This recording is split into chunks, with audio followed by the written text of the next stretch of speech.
Hi friends, Group 2 and 2A எக்ஸாம்ஸ்க்கான ஒரு free test batch details நான் வந்து சொல்ல போகிறேன்.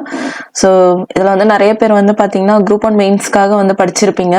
ஆனால் இப்போ ரிசல்ட் வந்ததுக்கப்புறம் அது கிடைக்கலன்னு சொல்லிட்டு குரூப் 2க்காக ப்ரிப்பேர் பண்ண வருவீங்க.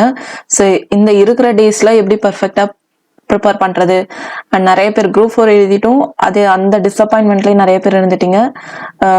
ஸோ இந்த டைம் நம்ம கரெக்டாக யூஸ் பண்ணுறதுக்கு இந்த ஒரு பிளான் நான் என்னால் முடிஞ்ச அளவுக்கு பெஸ்ட்டாக ரெடி பண்ணியிருக்கேன்.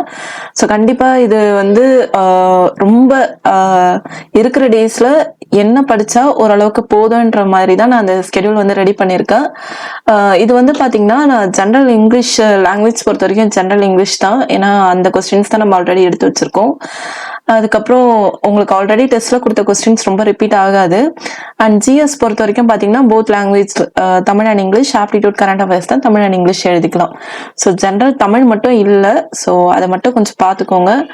ஓகே, இதில் வந்து பார்த்தீங்கன்னா நான் வந்து ஓவரால் இந்த டெஸ்ட்டை வந்து சொல்லிட்டேன். அதுக்கப்புறம் இந்த பிளானை வந்து என்னென்ன படிக்கணும் அதை வந்து நான் பிரித்து கொடுத்துருக்கேன்.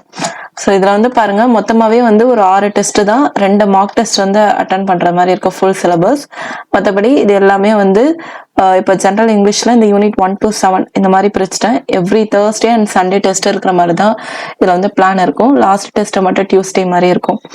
அப்புறம் மார்க் டெஸ்ட்டுக்கு நடுவில் வந்து ஒன் டே கேப் கொடுத்து எழுதுற மாதிரி இருக்கும்.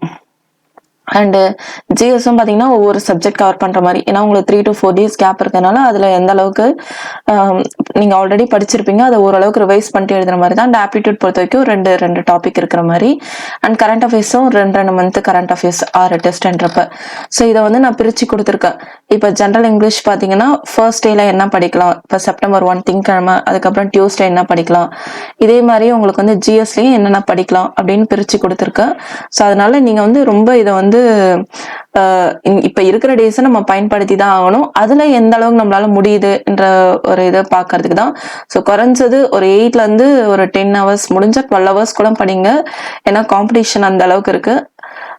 ஸோ நீங்க ஆல்ரெடி நல்லா படிச்சிருக்கீங்க. பட் இப்போ ரீசெண்டா நான் படிக்கல, குரூப் 1 மெயின்ஸே எதையோ ஃபோக்கஸ் பண்ணிட்டு இருந்துட்டேன், இல்லை குரூப் 4 முடிச்சுட்டு அது எதுவும் பண்ணல அப்படின்னுன்றவங்க, இல்லை போன குரூப் 2 நல்லா படிச்சேன் இப்போ படிக்கல அப்படின்னுன்றவங்களுக்கான ஒரு டெஸ்ட் பேட்ச் தான் இது.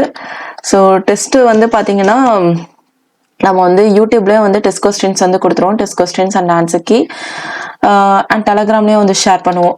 ஸோ இதுதான், ரொம்ப டீட்டெயில்ஸ் தான் இல்லை. ஸோ சிம்பிள் தான், இதை வந்து ஃபாலோ பண்ணுங்க. ஸோ தமிழ் மீடியம் ஸ்டூடெண்ட்ஸ் நீங்கள் வந்து ஜிஎஸ் கரண்ட் அஃபேர்ஸ் ஆப்டிடியூட் இதை வந்து ஃபாலோ பண்ணிக்கலாம். அண்ட் கொஸ்டின்ஸ் வந்து பார்த்தீங்கன்னா நம்ம டிஎன்பிஆர்சி பேட்டர்ன் தான், 100 கொஸ்டின் லாங்குவேஜ். அண்ட் ஜிஎஸ்ல வந்து 65, கரண்ட் அஃபேர்ஸ் ஒரு 10 கொஸ்டின்ஸ், ஆப்டிடியூட் பொறுத்த வரைக்கும் ஒரு 25 கொஸ்டின்ஸ். ஸோ ஓரளவுக்கு சிம்பிளிஃபை பண்ணி தான் இருக்கிற டேஸில் எப்படி படிக்கணுமோ கொடுத்துருக்கேன். ஸோ இதை வந்து கரெக்டாக யூஸ் பண்ணிக்கோங்க. தேங்க்யூ.